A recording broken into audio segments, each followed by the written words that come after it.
अंश ही तो आते हैं आप लोगों को साधना कराने के लिए, आपको घुमाने के लिए, ले जाने के लिए, ब्रह्मांड में यात्रा कराने के लिए, आपकी आत्मशुद्धि के लिए आपको ले जाते हैं। जैसे ही अंदर की ओर गति प्रारंभ की तो अलग अलग अंगों में मैं खुद को पाया।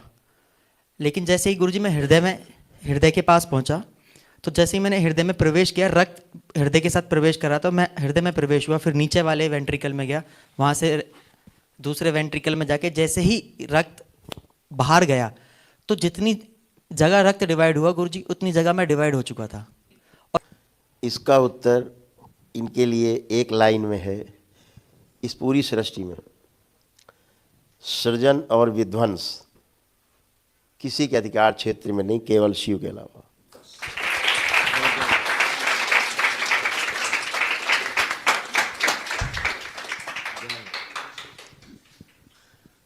और शिव ही विभिन्न आयामों में, विभिन्न माध्यमों से ये सृजन और विध्वंस मात्र शक्ति के साथ मिलकर करते रहते हैं। जो जीवन है इसी प्रकार से गति करता है। यानी जितने एटम हैं पूरे बॉडी में, वो तो हैं ही, एटम के जो परमाणु के जो अंश हैं, हर दो अंश के बीच से गुजरता है जीवन। हर महापुरुष जन्म लेता है दोबारा। आवश्यक नहीं कि वो जन्म ले, नहीं लेना चाहता, फिर भी सृष्टि के नियम के अनुसार फिर जन्म लेता है। गुरुदेव, जब जीवन स्वादिष्ठान, मणिपूरक, अनाहत सब से जाता है तो दृष्टा भाव में देखता कौन इसको? लंबी प्रक्रिया है, वो हजारों हजार साल की प्रक्रिया है मोक्ष की। उस महाकारण जगत के पार जाने की। जैसे बाबा ने शरीर छोड़ा, 111 वर्ष की उम्र में स्थूल शरीर, फिर बाबा सूक्ष्म में गए, फिर कारण में बाबा गए, फिर बाबा महाकारण में, और अब परम तत्व में विलय।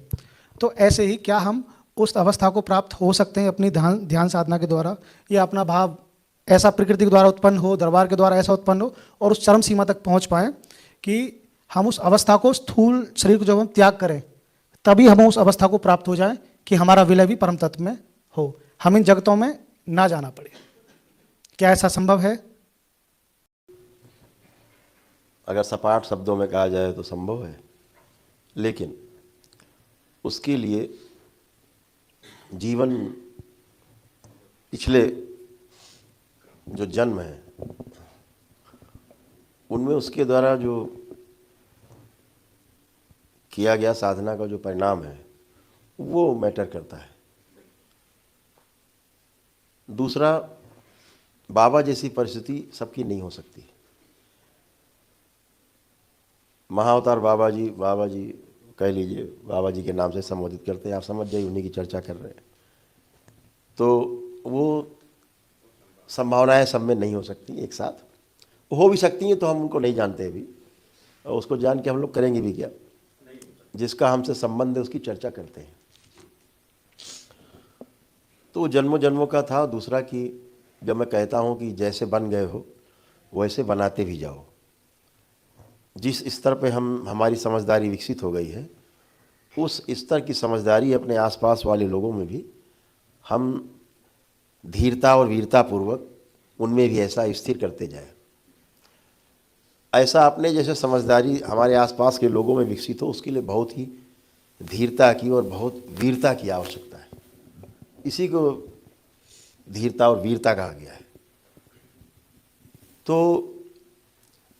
वो जो परिस्थितियां हैं बाबा जी की थी, वो थोड़ा परिस्थितियां विभिन्न प्रकार की हैं। वो लंबे चर्चा की विषय भी है, मेरे ख्याल से अर्थहीन भी है। कोई बहुत ज़्यादा सार्वजनिक बातचीत उस पर नहीं ज़्यादा हो सकती। इतना ही कहा जा सकता है कि जो प्रक्रिया है, प्रकृति की जो स्थिति है, वो सबसे पहले सूक्ष्म जगत को ही भेदना होगा, और फिर लंबी प्रक्रिया है, वो हजारों हजार साल की प्रक्रिया है मोक्ष की। उस महाकारण जगत के पार जाने की, महाकारण के पार जाने का जो मामला है, वो अंश ही जो है वो आगे बढ़ाते हैं। अपने ही अंश होते हैं।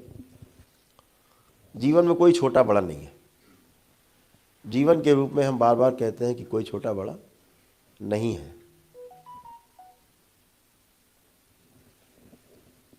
कभी बाबा हमारे गुरु हैं, कभी हम बाबा के गुरु रहे होंगे, कभी महाअवतार अंश रहे, कभी हम महाअवतार बाबा के गुरु रहे होंगे, कभी महाअवतार हमारे गुरु हैं, कभी कोई किसी के गुरु। ये तो परंपराओं में चलता ही रहता है। ये बहुत सिंपल है, जीवन का खेल है, ये जीवन का गणित है जो भाषा से समझा नहीं जा सकता। तो जीवन का जो खेल है वो कि जितना हम जान गए हैं उतना जनाते जाएं और लोगों में उतना अगल बगल माहौल वैसा बनाते जाएं। तो गुरु को अपने मुक्त होने, गुरु का मतलब होता है जिसको हम केंद्र मान के चलते हैं। गुरु का अर्थ है जिसको हम केंद्र मान के चलते हैं, आइडियल मान के चलते हैं, वो गुरु। तो वो हमारा आइडियल होता है, एक समय विशेष के लिए आइडियल होता है। तो उस समय विशेष के लिए कोई उसका वाहक भी होता है, तो वाहक को शिष्य कह दिया जाता है। शिष्य क्या है? जो सीख ले रहा है, वो सीख रहा है, समझ रहा है गुरु से, वो शिष्य है। और क्या है? कल वो भी गुरु हो जाएगा।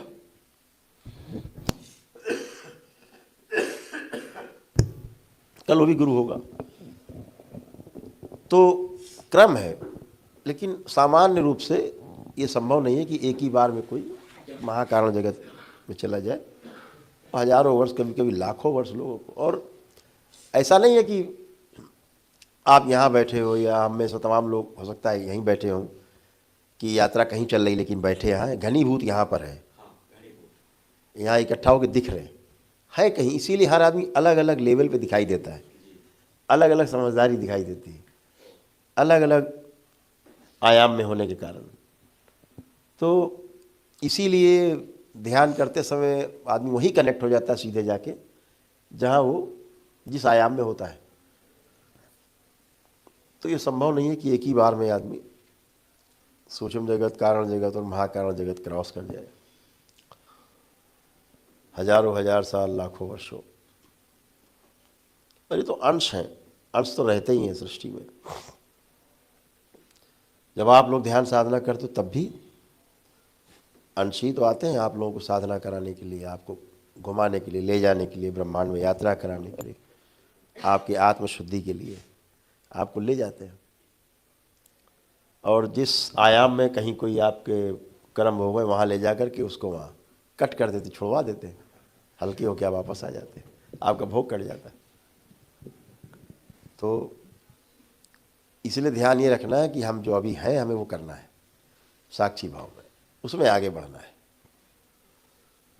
आपने एक नया रहस्य खोल दिया। घनीभूत होने की प्रक्रिया अब तक उल्टा समझते थे कि यहाँ से घनीभूत हो रहा है, इस पर कभी ध्यान नहीं गया कि केंद्र कहीं और है, घनीभूत कहीं आदमी और होता ही है। जैसे हर महापुरुष जन्म लेता है दोबारा, आवश्यक नहीं कि वो जन्म ले, नहीं लेना चाहता, फिर भी सृष्टि की नियम के अनुसार फिर जन्म लेता है। तो ऐसा नहीं कि जो लोग बहुत बड़े महापुरुष, भगवान बुद्ध हो गया, कोई वही लोग जन्म, बुद्ध जैसे लोग तो जन्म ही नहीं ले पाते, उसको धारण करने लायक उनको शरीर ही नहीं मिलता। इसलिए अंश आते हैं, अंश के द्वारा वो शरीर में उदाहरण करते हैं शरीर, पूरा तो आ ही नहीं पाते। लेकिन इसी प्रकार से मनुष्यों का भी जो जागृत होकर शरीर छोड़ते हैं वो भी चाहते हैं नहीं लेंगे जन्म, नहीं लेते, होते किसी आयाम में, फिर जन्म लेते तो उनका स्टेटस तो वही रहेगा जिस लेवल पे पहले उन्होंने शरीर छोड़ा है। हाँ।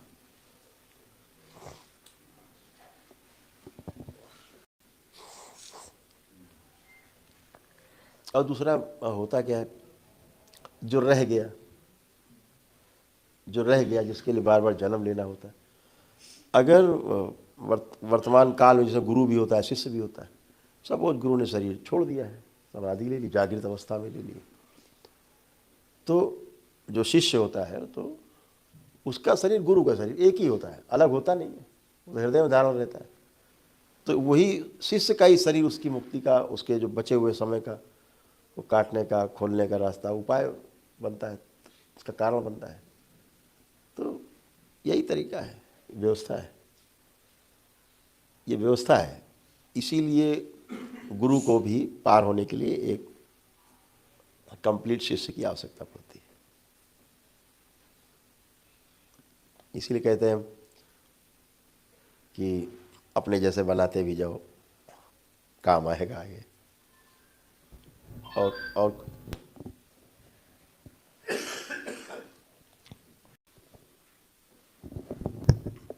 अब बाबा जैसे लोग कोई यहाँ स्थूल जगत में जबरदस्ती बाध्य होकर के नहीं आए। ये इतने 150 वर्षों की साधना के बाद समाज को ये दरबार दे पाए। केवल इस दरबार की स्थापना के लिए 111 वर्ष तक वो स्थूल शरीर में अंश को अपने आबद्ध रखा। महाअवतार बाबा जी 111 वर्ष इस शरीर में आबद्ध रखा। तो अंश के द्वारा ही काम लेते। अब अंश का मतलब ये नहीं कि महाअवतार बाबा यहाँ स्थूल रूप में इस धरती पर हैं, तो अब वो सूक्ष्म जगत में जाएंगे, पार होके फिर सूक्ष्म से कारण में जाएंगे, कारण से महाकारण जाएंगे, फिर जाके पार जाएंगे। ऐसा नहीं है, थे ही बाहर महाकारण जगत में। तो अंश के द्वारा उन कार्यों को करने के लिए महापुरुष शरीर धारण करते हैं। तो उसी लक्ष्य की प्राप्ति के लिए ऐसे महापुरुष करते ही रहते हैं। इसमें कोई अतिशयोक्ति नहीं है, चलता ही रहता है। ये क्रम चलता रहा है, चलता रहेगा। और अब तक के मानवीय इतिहास में 5000 सालों में, पिछले 5000 साल के इतिहास में जो भी विश्व में घटना घट रही है, अलग अलग कालखंड में पीछे बाबा जी ही खड़े दिखते हैं, वही सूत्रधार हैं।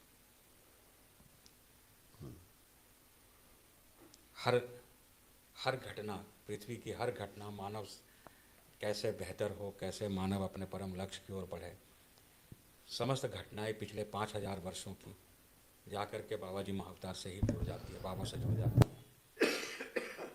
अलग अलग कालखंड में, जिसका प्रत्यक्ष प्रमाण अभी सामने है।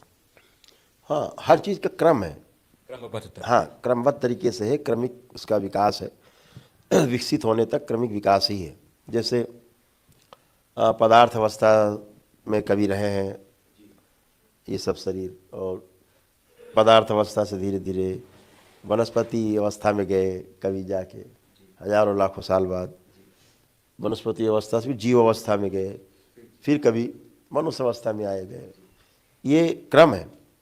ऐसे ही पहले आत्मा, फिर आत्मा के साथ बुद्धि, बुद्धि के साथ फिर कभी हजारों लाखों वर्ष बाद चित्त, फिर कभी वृत्ति, फिर कभी मन जुड़ा, तो कभी कंप्लीट हो गया, एटम बना, जीवन बना। ये क्रमिक विकास है, एक क्रमिक है। ऐसे ही ऊपर कि महाकारण जगत के पार से महाकारण जगत, अब वो अंश छूटेगा। अगर यात्रा चल रही, छूटेगा, कुछ जुड़ेगा, कुछ छूटेगा। फिर आ गए कारण जगत, फिर जुड़ेगा, छूटेगा, फिर आए सूक्ष्म में, फिर स्थूल में। अब यहाँ धरती में गिरे, अब धरती में गिरे, कहाँ से गिरे? धरती में। तो यहाँ गिरे तो जन्म हो गया। तो अब अगर जाएगा उस महाकारण जगत के भी पार, अब वो उसका आकर्षण वहाँ बना रहेगा, क्योंकि जहाँ से वो टूट के आया है उसका आकर्षण तो उसी में बना रहेगा।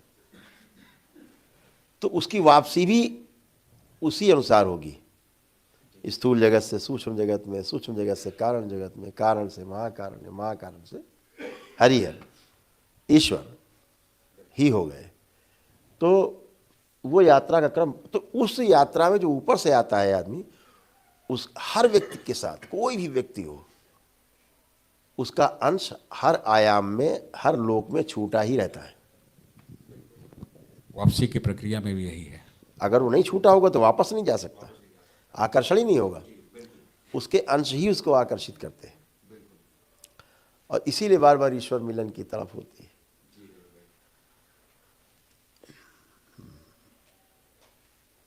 और कोई अच्छा बोलना? असल में क्या है, समझने लायक प्रश्न भी जो है वो सबके पास नहीं होते। अभी हमारे बच्चों के पास प्रश्न बहुत हैं, इनके पास बहुत सार्थक प्रश्न हैं, मजबूत वाले प्रश्न हैं, क्योंकि ये जीते हैं उसमें। हाँ गुरुदेव प्रणाम। गुरुदेव ध्यान साधना से ही प्रश्न है। जैसे आप जब भी ध्यान कराते हैं तो स्वादिष्ठान, उसके बाद मणिपूरक, अनाहत, ये सब लेके जाते हैं। गुरुदेव जब जीवन स्वादिष्ठान, मणिपूरक, अनाहत सबसे जाता है तो दृष्टा भाव में देखता कौन इसको? क्योंकि जब बाहर जीवन चला जाता है तो वो कैसे जान पाए कि हम सही दिशा में हैं या गलत में? हाँ, दृष्टा जो है ना, वो जीवन में जो 5 भाग है, आत्मा, बुद्धि, चित्त, वृत्ति और मन, तो जो संसार है, संसार का दृष्टा मन है, और मन का जो दृष्टा है वो वृत्ति है, और वृत्ति की दृष्टा जो है वो चित्त है, और चित्त की जो दृष्टा है वो बुद्धि है, और बुद्धि की जो दृष्टा है वो आत्मा है। तो जो गया वो मन है, उस पर वृत्ति की दृष्टि रखे हुए, किधर गया, कहाँ चल रहा है तेरा दिमाग, वापस।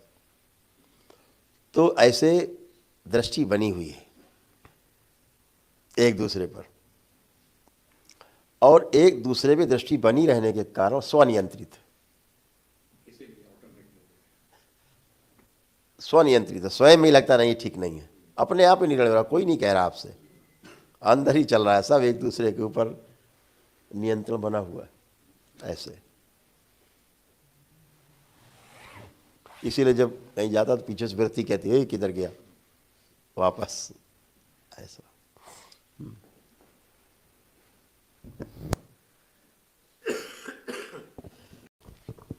प्रणाम गुरुदेव। गुरुदेव, जब मनुष्य की मृत्यु होती है तो क्या चीज़ें छूट जाती है और क्या साथ जाती है? क्या सूक्ष्म शरीर भी छूट जाते हैं? कूड़ा करकट सभी छूट जाता है, जो अच्छा अच्छा होता है साथ चला जाता है।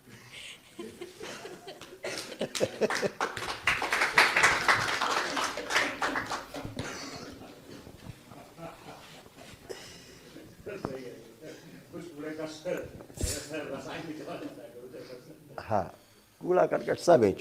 लोग कहते सब याद क्यों नहीं रहता है? अरे कूड़ा करकट थोड़ा याद करता जीवन। जैसे अभी आप दिन भर में आपने तमाम काम किए, सब याद है, तो बताओ आज ही क्या नहीं याद है तुम्हें? तुम जन्मों जन्मों के याद की बात कर रहे हो।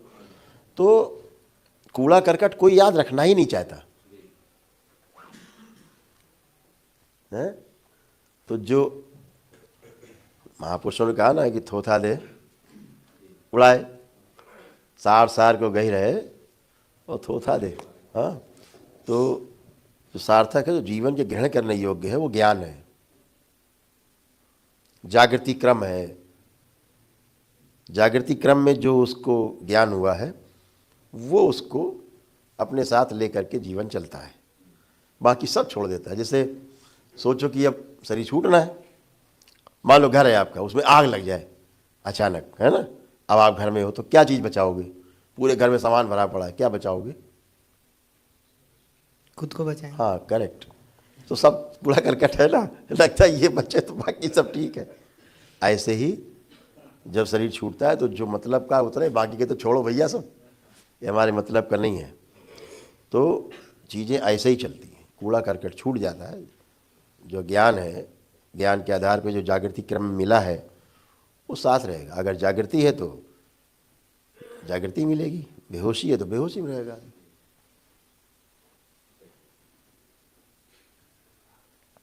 के चरण में शतकोटि प्रणाम।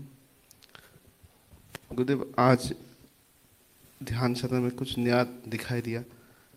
क्यों हम लोग ऊर्ध्वमुखी ध्यान करते हैं, आपने अंतर्मुखी ध्यान करवाया, जिसे ध्यान सदन में कुछ ये हमें समझ में आया, जो अंतर्मुखी ध्यान मनुष्य के जीवन के लिए बहुत आवश्यक है।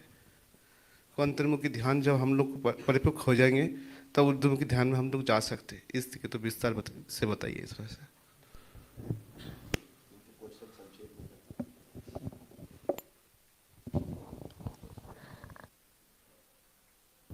क्या होता है कि बिना प्रयोजन के इस सृष्टि में कुछ भी नहीं है।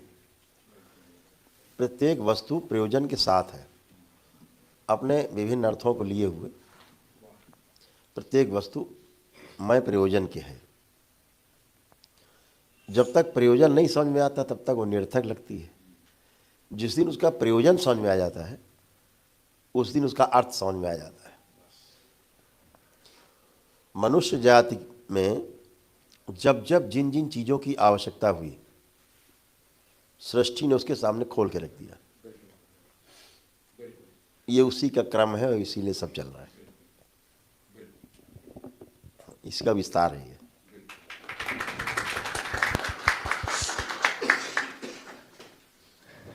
Guruji further explains. प्रणाम गुरुदेव। हरि गुरुदेव, जब आपने ध्यान कराया था नाभि से अंदर की ओर गति कराई थी, तो गुरुजी शुरुआत में जैसे ही अंदर की ओर गति प्रारंभ की तो अलग अलग अंगों में मैं खुद को पाया। लेकिन जैसे ही गुरुजी मैं हृदय के पास पहुंचा, तो जैसे ही मैंने हृदय में प्रवेश किया, रक्त हृदय के साथ प्रवेश करा, तो मैं हृदय में प्रवेश हुआ, फिर नीचे वाले वेंट्रिकल में गया, वहाँ से दूसरे वेंट्रिकल में जाके जैसे ही रक्त बाहर गया तो जितनी जगह रक्त डिवाइड हुआ गुरुजी, उतनी जगह मैं डिवाइड हो चुका था। और मैं हर जगह रहते हुए हर चीज़ को देख पा रहा था एक साथ। तो इसको कैसे समझा जाएगा? और फिर बाद में मैं एक हो गया। The question that is posed is, इसमें क्या होता है कि आपकी धारणा के अनुसार अंदर आप बाहर कहीं भी चलते हो, मुख्य इसमें विषय वो धारणा का है। जैसे तुम्हारे मन में रहा होगा ना कि ये भी चीज़ देखनी, ये भी देखनी, वो भी देखनी, वो भी देखनी, तो आप वो मौका मिला तो चारों तरफ बिखर गए देखने के लिए। जैसे धारणा, अगर मैंने कहा ना पहले ही कि एक धारणा मजबूत बनाओ कि क्या देखना है, कौन सा अंग देखना है, तो इसलिए धारणा के लिए जीवन को हम एक ऐसे माने रहते हैं गठरी जैसा कुछ, ऐसा कुछ है नहीं। बताया ना, जीवन बिखरा हुआ है, सभी आयामों में है, सभी जगत में फैला हुआ है। ये नहीं कि आप यहाँ अकेले बैठे हो, हर जगह फैले हुए। उसको एक नहीं, जितने भगवान श्री कृष्ण का हवाला दे के श्रीमद् भागवत गीता में कहा भी तो क्या कि मैं अपने एक अंश से पूरी सृष्टि में व्याप्त हूँ। तो अंश से अंश फैल जाते हैं। जैसे दरबार करता है दिन भर, तमाम अंश समेट लेता है सबके एक साथ फैले हुए सृष्टि में। हाँ, परिवर्तित कर देता है, उनकी नष्ट भी कर देता है। नष्ट माने जो है उसको गंदगी हटा दी, वो नष्ट हो गया। गलत दिशा में जा रहा होता, नष्टीकरण ही है उसका। तो इसका कोई वो नहीं है कि 4 जगह जाएगा कि 10 जगह बटेगा। लाखों करोड़ों अरबों खरबों जगह जीवन बढ़ सकता है, इसमें कहीं कोई दिक्कत नहीं है। वो बहुत स्वाभाविक, वो धारणा के अनुसार होता है।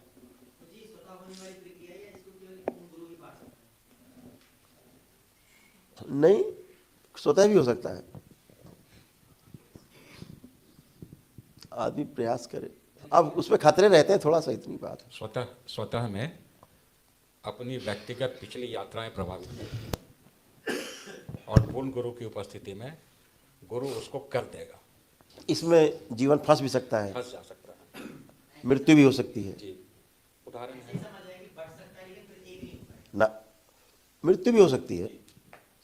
मतलब ये छोटी घटना नहीं जो आप लोग, ये तो दरबार है इसलिए आपको अंतर यात्रा करा रहा है, आपके शरीर के अंदर ही आपकी यात्रा करा रहा है, आप कर रहे हो। इसमें आदमी का शरीर भी छूट सकता है जरा। वो तो दरबार के आलोक में, प्रकाश में, माँ के संरक्षण में सब हो रहा है, यात्रा चल रही है जी। अन्यथा बहुत तो वो ले जाना और वापस लाना वो उनका स्वभाव भी है, माँ है वो तो जी। तो इसलिए निर्देशन में ही होनी चाहिए, संरक्षण में ही होना चाहिए। इससे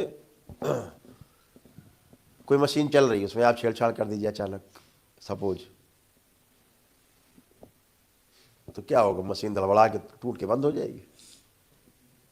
तो इसलिए इसको बहुत संरक्षण में करना है अकेले। गुरुदेव, इसी में मेरा एक एक्सटेंशन है प्रश्न का कि जब इतनी जगह पर डिवाइड हुआ तो वहाँ पर जो दृष्टा था वो आत्मा थी, जो एक ही साथ इतनी जगह पर होने वाली क्रिया को एक साथ देख पा रहा था उस समय पर। जीवन का कौन सा भाग था जो उस समय दृष्टा के रूप में सक्रिय था? इसमें पूरा जीवन ही सक्रिय रहता है। जी, धन्यवाद गुरुदेव। He further asked that when he was divided into so many parts, इसको थोड़ा और अगर विस्तार दें तो और समझ में आएगा। जैसे जल में रुई डाल दी, रुई कॉटन, तो वो जल उसके आर पार भी है, जल उसके चारों ओर भी है। तो रुई जो है वो चारों ओर से भीगी हुई भी है, डूबी हुई भी है और घिरी हुई भी है जल से। तो जो जीवन है इसी प्रकार से गति करता है। यानी जितने एटम हैं पूरे बॉडी में वो तो हैं ही, एटम के जो परमाणु के जो अंश हैं, हर 2 अंश के बीच से गुजरता है जीवन। और ये पूरी बॉडी में प्रत्येक सेकंड के लाखवें हिस्से में हो रहा है। और जहाँ से जीवन नहीं गुजरता है वही अंग निष्क्रिय होने लगता है, वही अंग बाद में सड़ने और गलने लगता है। तो जीवन की गति बहुत तेज है, बहुत तेज है गति। इसलिए वो पूरा जीवन ही एक साथ ट्रेवल करता है। इसीलिए एक आकृति बन जाती है जिसमें जीवन होता है। वो अगर बाहर खड़ा कर दिया जाए जीवन, तो जैसा शरीर होता है ठीक उसी डिजाइन का अगर भैंसे का जीवन बाहर खड़ा कर दिया जाए भैंसे जैसा लगेगा, उतने में ट्रैवल कर रहा हो, उसका डिजाइन वैसे ही बन जाएगा। आदमी में आदमी जैसा है, चींटी में जो आत्मा है उसकी, वो उसके अलग डिजाइन है, जीवन के डिजाइन अलग है। इसलिए उसकी गति इतनी तेज है जिसको बहुत मुश्किल है गणित में समझाना। लेकिन सोचो कितनी तेज गति होगी उसकी कि पूरे बॉडी में चारों ओर घूम रहा है वो, तभी ये शरीर जीवंत है। तो जब आप धारणा करते हैं तो जीवन पैन एकदम घनीभूत होकर के ज़्यादा फोर्स उधरी लगाता है जिधर आपकी धारणा होती है।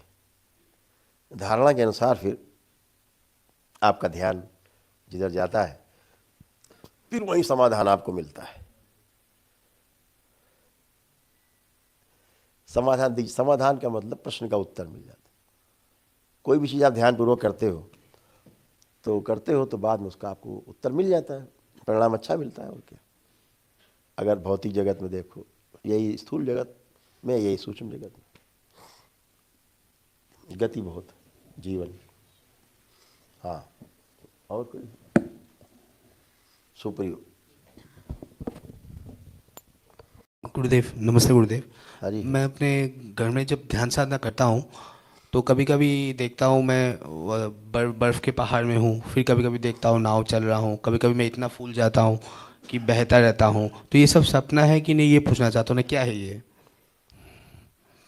अब जो कर आए हो वो तो दिखेगा ही, जो कर आए हो तो दिखेगा ही। कूड़ा करकट है ना, तो वो स्मृतियाँ डिस्ट्रॉय होती जाती हैं। जो दिखा समझो डिस्ट्रॉय हुआ। ध्यान की अवस्था में जो चीज़ें तमाम फालतू की दिखती है ना, वो डिस्ट्रॉय होती जाती है। बहुत लोग कहते हैं ना कि बहुत कामुकता आ रही है, बहुत ये आ नहीं रहा होता है, वो नष्ट हो रहा होता है। मैं वो सोता तो नहीं हूँ, परेशान हो जाता है कि अरे ये कहाँ से आ नहीं रहा है। वो तो उसका क्रम है नष्टीकरण का। हमें लगता है कुछ आ नहीं रहा होता है, जा रहा होता है। गुरुदेव उस समय मैं सोता तो नहीं हूँ। सो भी जाओ तो क्या फ़र्क पड़ता है, उससे कोई फ़र्क नहीं पड़ता। देखिए, हर आदमी जागना चाहता है, ये इसकी मूल चाहना है। सोना कोई चाहता नहीं। जब तक नींद हराम ना हो जाए, रातों को नींद नहीं आए, तड़पन नहीं हो, विरह नहीं पैदा हो, आंसू नहीं बहे, हैं, न भूख लगे न प्यास लगे, जब तक ऐसी स्थिति ना हो जाए तब तक समझो भी थोड़ी कमी है। धन्यवाद गुरुदेव।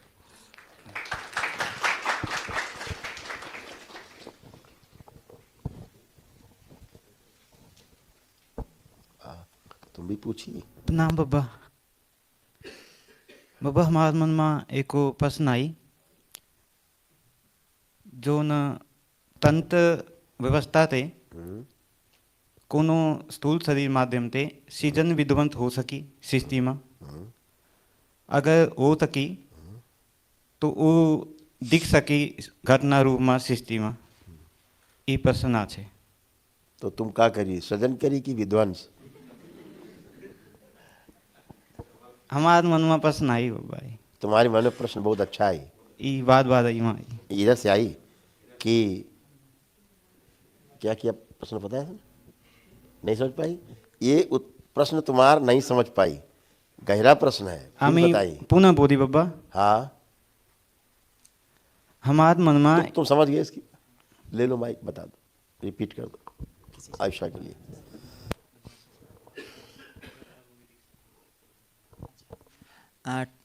टेकचंद का प्रश्न है कि क्या इस सृष्टि में किसी शरीर के माध्यम से सृजन या विध्वंस हो सकता है? यदि हो सकता है तो घटना रूप में कैसे परिलक्षित होगा? कैसे हम उसको जान पाएंगे कि शरीर के माध्यम से सृजन भी हो रहा है और विध्वंस भी हो रहा है? हम उस व्यक्ति को कैसे पहचान सकते हैं?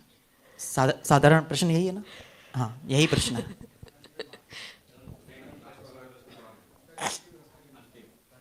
तंत्र व्यवस्था के अनुसार हम उसको कैसे समझ सकते हैं? So the question that he posed is,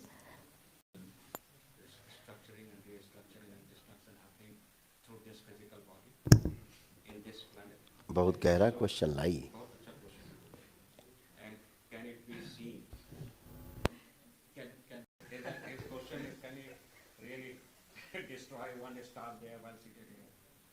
ये क्वेश्चन ही दूसरी गैलेक्सी से आ रहा है।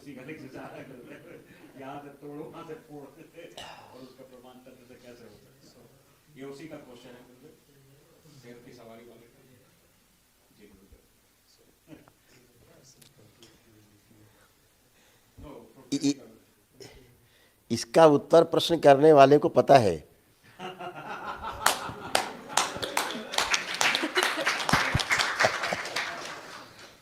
है? पूछी the person who's posed the question knows the answer to this question.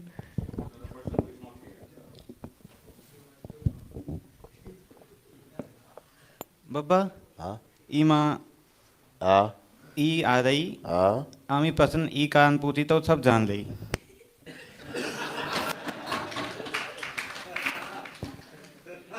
तुम्हार मुख ते जो मुखार बिंदु ते जो शब्द कोश निकली वो सब स्मृति रूप में बन आई।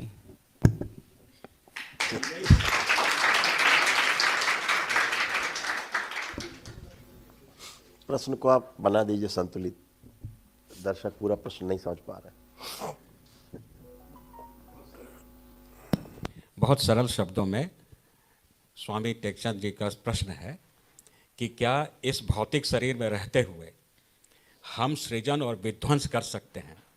अब शब्द तो केवल सृजन और विध्वंस है, लेकिन उनके पीछे इनका आश्रय है क्या हम वह परिणाम तंत्र के माध्यम से किसी भी अन्य गैलेक्सी पे, अन्य लोक पे वो चीज़ कर सकते हैं या नहीं कर सकते हैं तंत्र के माध्यम से? यह प्रश्न है। इसका उत्तर इनके लिए एक लाइन में है। इस पूरी सृष्टि में सृजन और विध्वंस किसी के अधिकार क्षेत्र में नहीं, केवल शिव के अलावा।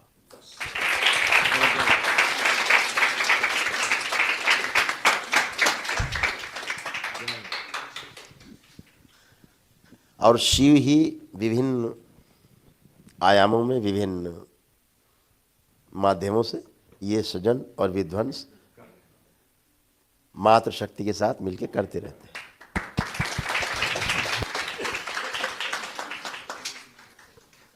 शिव की जो शक्ति है वह शक्ति ही सृजन और विध्वंस करती रहती है, जिसे माँ कहते हैं।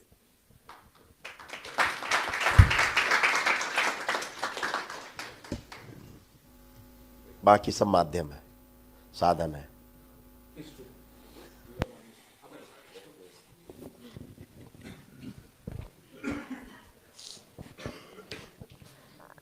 Guruji answered the question in one sentence. Fúze a difúze, nástroje fúze a difúze, nebo nástroje obecně. शांति मिली, मिल गई, मिली। हाँ, आप पूछी। मन शांत हो गई बाबा। अच्छा हो गई, अच्छा हो गई। कृपया दरबार के ऑफिशियल चैनल को सब्सक्राइब जरूर करें।